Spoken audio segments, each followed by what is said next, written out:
Patuloy na inaalam ng pamunuan ng MRT Line 3 ang sanhi ng pagpalya ng isang escalator na ikinasugat ng 10 pasahero sa Taft Avenue Station kahapon. May live report si Mav Gonzalez. Mav, gumagana ba ang escalator ngayon?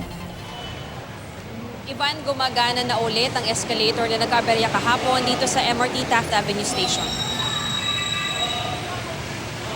Ang mga pasahero ng MRT Line 3 sa Taft Avenue Station. Nagkaaberya kasi ang isang escalator ng MRT kahapon. Paakyat ang escalator mula sa platform nang bigla raw itong huminto, dahilan para makabitaw ang ilang pasahero at matumba patalikod. Nagpadala ng medical personnel sa istasyon. Minor injuries lang ang tinamo ng 10 pasahero na nasaktan.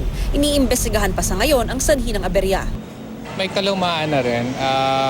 Dahil po doon, kaya siya pinapalitan.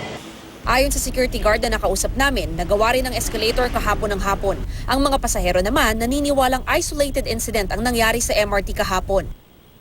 Malawala lang kasi baka hindi naman bigla lang uminto lang kasi. Oo. So, tingin nyo parang freak accident lang? Oo. Kayo sir, sasakay pa rin kayo ng MRT? Oo, siyempre, para mabilis ang biyahe.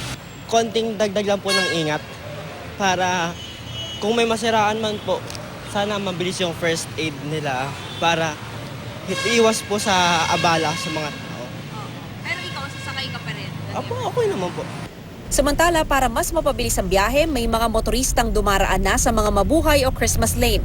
May mga sign na magtuturo sa mga motorista sa mga alternatibong ruta para makaiwas sa traffic sa EDSA. Sa Maynila, may mga idinagdag ding alternate routes para umiwas sa Skyway Stage 3 project. Pero maski sa mga Christmas lane, bumibigat din ang daloy ng trapiko kagabi.